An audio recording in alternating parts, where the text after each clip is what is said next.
the end of the 90s, when this whole journey in esports started, we thought about bringing it to the biggest arena that we would have in Cologne. And now we're sitting in front of Lanxess Arena, and ESL created the Cathedral of Counter-Strike.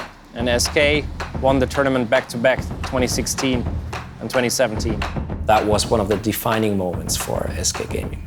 Everything that you see and think is natural nowadays, that wasn't the case 10, 15 years ago.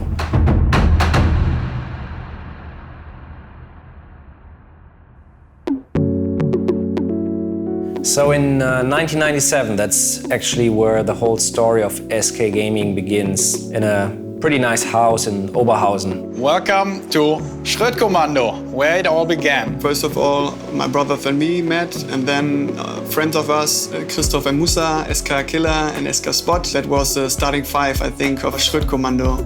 In the 90s, not many people had multiple PCs at home.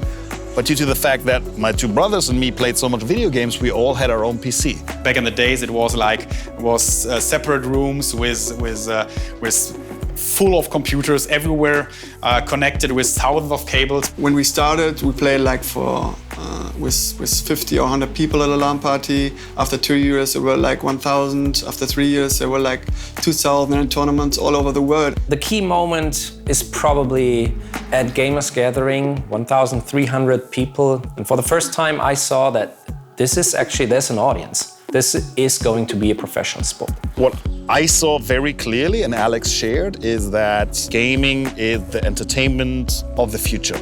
Few people saw that back at that time. So I think that gave us the confidence to try something crazy. We try to bring more and more professionalism to Schrittkommando. We wanted to turn SK Gaming from a Quake team into a multi-gaming organization. So we met this guy, Andreas BDS, because he could bring in something to the table in terms of players and teams, be much more active, and helped it to build the foundation to elevate further. I was a player, I was focusing on playing, but I was also running an IP as an organization and being a team leader. We started talking, we got an offer, that basically secured our future in just focusing on being pros, playing. I think we were the first team or players that ever got paid for playing CS, so that was kind of cool. That was history in the making right there. I remember speaking with BDS, Andreas, and we were speaking about potentially one day playing together. And he was like, one day you may play for SK, and I said, one day Carlos may play for you. and it ended up being the case. I ended up becoming really successful, so very happy about that. We didn't have a choice anymore between being national or international. It was by definition probably even more global setup. From that moment on, we always tried to be a first mover.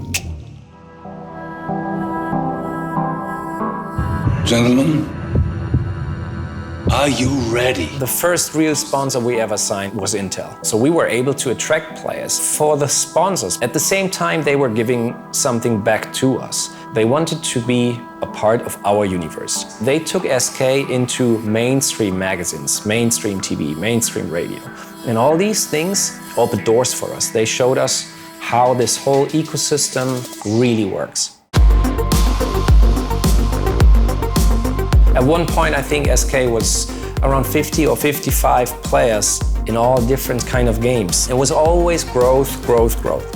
SK was already, when we started playing, had a fantastic role in the esports scene. And it was like everyone wanted to play for SK Gaming. There was definitely pride in wearing the SK jersey and the place in which I grew an incredible ambition to be the best at everything I do.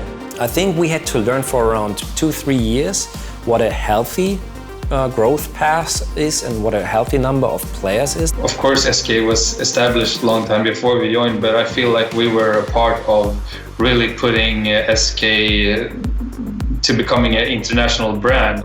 On the trophy side of things, SK has accomplished maybe even more than 99% of the other teams out there in the universe.